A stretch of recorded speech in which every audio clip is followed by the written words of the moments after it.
কিছু মানুষ কখনো ভেবেই দেখে না তাদের আচরণের জন্য মানুষ কতটা কষ্ট পেয়েছে। তারা শুধু নিজেরটাই বোঝে।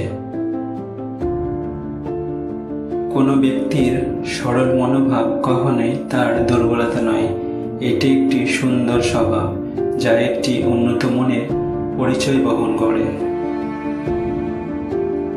অন্যের দুর্বলতা নিয়ে উপহাস করবেন না। মনে রাখবেন, যে কোনো সময় আপনিও উপহাসের পাত্রে পরিণত হতে পারেন।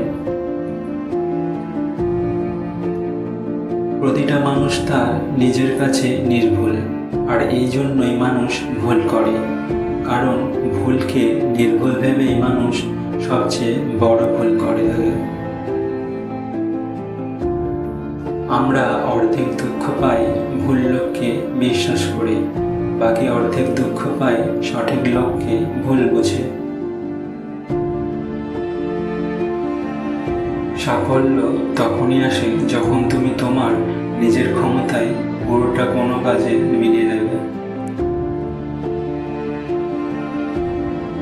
সফল হওয়ার উপায়গুলো কি জানি না, কিন্তু ব্যর্থ হওয়ার মূল চাবিকাঠি হচ্ছে সবাইকে খুশি করার চেষ্টা।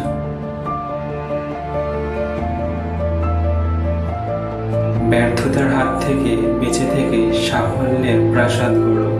হতাশা আর ব্যর্থতা হলো সফলতার প্রাসাদের দুই মূল ভিত্তি। মানুষের জীবনে কঠিন সময় আসাটা খুব দরকার। কঠিন সময়ের কারণেই মানুষ সাফল্য উপভোগ করতে পারে। রেগে গিয়ে কিছু করার আগে একবার ভাবুন, কারণ প্রতিটা রাগই জীবন থেকে কিছু না কিছু কেড়ে নেয়।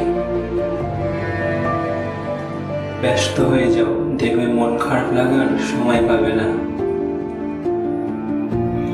জীবনে কষ্ট দেওয়ার মতো মানুষ পেয়েছি, কিন্তু কষ্ট বোঝার মানুষ আজও পেলাম না।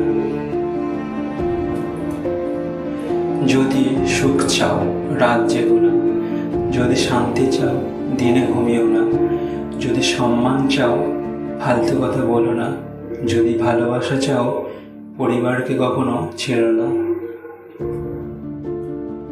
যে সম্পর্ক অন্যের কথায় নষ্ট হয়ে যায়, তা কখনোই প্রকৃত সম্পর্ক ছিল না। হোক প্রেম বা বন্ধুত্ব, যে কোনো সম্পর্কের মূল ভিত্তি হলো বিশ্বাস। শুধু হাসলেই একটা মানুষ কখনো সুখী হয় না। এমন কিছু কিছু হাসি আছে যা কষ্টকে আড়াল করার জন্যই হাসতে হয়। হার মেনে নেওয়ার নাম জীবন নয়, লড়াই করে বেঁচে থাকার নামই জীবন। কেউ চেয়েও পায় না, আর কেউ পেয়েও তার গুরুত্ব বোঝে না।